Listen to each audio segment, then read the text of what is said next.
Tumekufuatilia sana. Unajua uko hapa.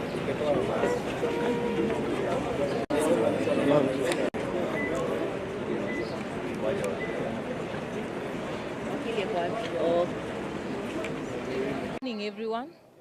Today we got a distress call that Honorable Alfred Keter had been abducted, and I think some of you have seen the scenes of what happened. And so his advocate rushed to DCI headquarters where they believed he was being held, and they were not allowed inside and they were told to go to Muthaiga. So I was also alerted and we sent advocates to Muthaiga where we confirmed that he was not being held, only later on to discover that he was being held here at Kamkunji. So we have seen the kind of questions that they have tried to interrogate him on, and they're trying to make him answer. And we are quite alarmed on that these are questions that he could have been called on any day. He could have been called on Monday to attend and to answer. It did not require that kind of violence, causing trauma to his family right after going to church on a Sunday morning. Also, we are alarmed by the kind of conduct that we're seeing more and more by the police officers, because after all of this, he's still being told to come back tomorrow morning.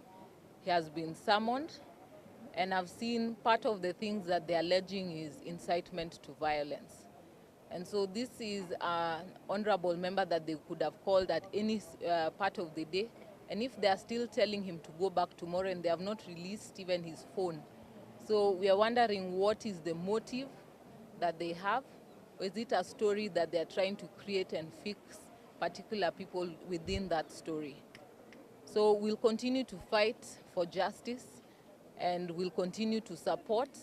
And even as this horrifying ordeal has started, we will work with the honorable member, because we know that today it's him, tomorrow it can be any one of us. So we ask that we all be vigilant and that we avoid misreporting or information that people can believe that someone is safe, only to be discovered later on that he's dead and has been thrown somewhere. So we ask media, be vigilant, let us be able to capture these stories. We cannot allow our country to go back to the days of abductions.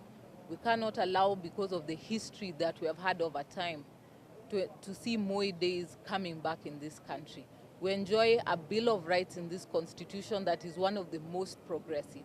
Let us defend jealously those Bill of Rights, and we urge that the judiciary to uphold those Bill of Rights, because only them can they pronounce themselves to ensure that the executive know their limits. Thank you.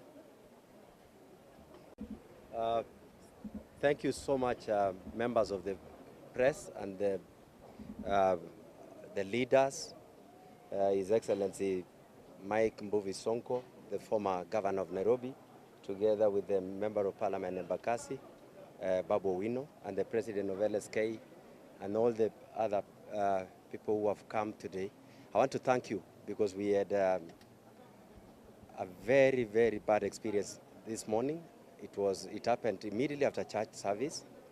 Then people came from nowhere and stopped us, blocked the whole road. Then they started abducting me in the presence of my children, who were traumatized. It was a very terrifying experience, which I want to say that we can be of different opinion. Some of us, we have pronounced that we are anti the finance bill. And we've been saying reject the finance bill. And that is the position. Don't use intimidation to try to silence us, so that you perpetuate whatever you want to do with that finance bill. And I'm wondering, one question that I must ask, why is it that this finance bill is so important, that we've lost so many lives, you're abducting so many people, you are still punishing all of us, because you just want to pass this finance bill? It is so unfortunate that it is happening in this century. All we are saying is that we have said reject the finance bill because of the issues that are in that finance bill. And Kenyans are not supporting it.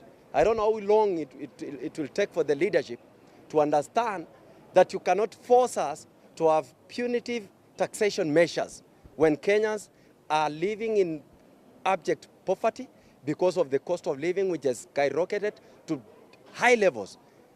You spoke about mama mbogas, you spoke about border borders, you spoke about Juakali sector, but you have forgotten it, and now you are focused on punishing more the less fortunate in the society.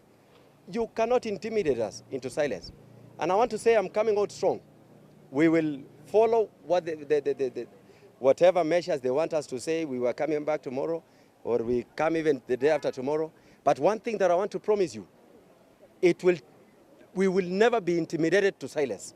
We will continue fighting for the rights and the citizens of this republic, because we believe unless we speak about these issues, many people will not speak about it. You can see we have a parliament where they've already compromised most of the members of parliament. They are taking money instead of making decisions based on what the common mwananchi wants. They do it to reflect the positions and the opinions of their bosses. But we want to say that we must continue with this struggle to ensure that no punitive taxes are imposed upon the common mwananchi. Allow me to